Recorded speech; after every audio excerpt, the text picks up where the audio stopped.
नमस्कार. आज बनवूयात चटपटीत अशी चिंचेची चटणी. तर सर्वात अगोदर आपल्या सर्वांचं स्वाद आपुलकीचा या चॅनलवर खूप खूप खूप मनापासून स्वागत. चिंचेची चटणी बनवण्याकरता मी इथे अर्धी वाटी मीठ लावून ठेवलेली चिंच घेतली आहे आणि सोबतच 1 वाटी गूळ, अर्धी वाटी बिया काढून घेतलेली खजूर आणि अर्धी वाटी मनुका घेतलेले आहेत. सोबतच अर्धा चमचा लाल तिखट, अर्धा चमचा मीठ, 1 चमचा जिरे आणि 2 चमचे धने घेतलेले आहेत.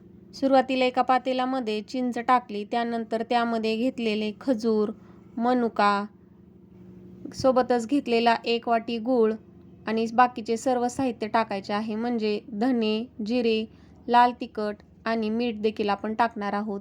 सुरुवातीला चिंचेला मीठ लावून ठेवलेले होते, त्यामुळे त्याचा अंदाज घेऊन मी इथे अर्धा चमचा मीठ वापरलेला आहे. तुमच्या चिंचेला मीठ लावलेले नसेल तर थोडे मीठ जास्तीचं टाका. चिंच बुडेल इथपर्यंत म्हणजे अर्धा ग्लास पाणी टाकून हे सर्व मिश्रण चमच्याने सुरुवातीला एकत्र करून घेतले. त्यानंतर हे मिश्रण आपण गॅसवरती 15 ते 20 मिनिटांसाठी ठेवून शिजवून घेणार आहोत.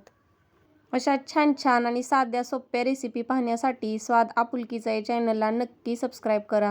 व्हिडिओ आवडल्यास इतरांना शेअर देखील करा आणि तुम्ही कशी चटणी बनवता ते कमेंटमध्ये नक्की सांगा. तर इथे चिंचेचे मिश्रण व्यवस्थित शिजलेले आहे. गॅस बंद करून हे पूर्ण आपण थंड करून घेऊ. तर थंड केल्यानंतर काही या पद्धतीने हे मिश्रण दिसत आहे. हे सर्व मिक्सरच्या भांड्यामध्ये आपण फिरवून घेणार आहोत. म्हणजेच मोठ्या मिक्सरच्या भांड्यामध्ये सर्व साहित्य टाकून व्यवस्थित असे हे बारीक करून घेऊयात. तर या पद्धतीने चिंच गुळाचे मिश्रण आपले व्यवस्थित बारीक झालेलं आहे. हे सर्व मिश्रण आपण चाळणीने गाळून घेऊयात. तर एका मोठ्या चाळणीमध्ये हे सर्व मिश्रण टाकून थोडे थोडे पाणी टाकून हे मिश्रण आपण चमच्याने पूर्ण गाळून घेणार आहोत.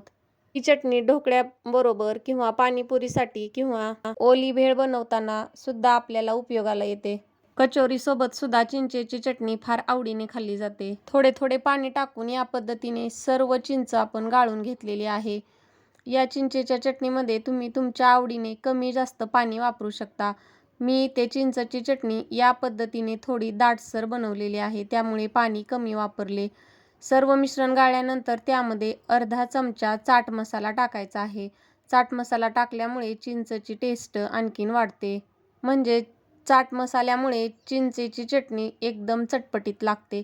तर एवढ्या सोप्या पद्धतीने आणि झटपट अशी आपली चिंचेची चटणी ते करून तयार झालेली आहे. रेसिपी आवडल्यास लाईक आणि चॅनलला सबस्क्राईब करा. पुन्हा भेटू, तोपर्यंत धन्यवाद.